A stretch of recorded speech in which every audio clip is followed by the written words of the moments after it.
Nabiktima ng basag kotse gang ang aktor na si Andrew Mulak sa Quezon City. Tinangay ng mga kawatan ang kanyang maleta na may lamang pera, ATM card at iba pang mahalagang dokumento. Nasa frontline ng balitang yan, si Bea de Guzman. Basag-basag ang salamin at nagkalat ang mga gamit. Ganyan ang nangyari sa kotse ng aktor na si Andrew Mulak bandang alas 11 kagabi sa Barangay Mariana, Quezon City.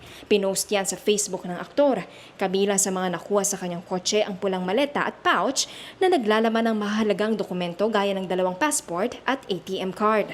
Sa kalsadang ito, 8th Street, Barangay Mariana, New Manila, Quezon City, nanakawan ang aktor na si Andrew Mulak bandang alas 11 kagabi, April 25. Agad yang sinumbong ng aktor sa mga pulis.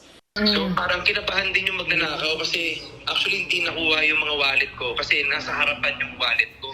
Basta ang kinuha niya, yung nasa gitnang pintuan. Natunto nila sa CCTV na riding in tandem ang nasa likod ng basag kotse modus. Nasa pool din na bitbit nila ang tinangay na luggage ni Andrew Mulak. Patuloy na tinutumbok ngayon ang plaka ng motorsiklo ng mga salarin. Tinutugis na rin sila ng mga pulis. Mahaharap ang mga sospek sa kasong pagnanakaw.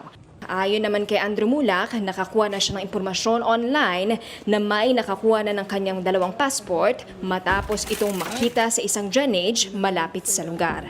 Nagbabalita mula sa frontline, Bea de Guzman, News 5. Mga kapatid, Jess De Los Santos po ang inyong kasangga sa paghahatid ng balita para sa may alam at may pakialam.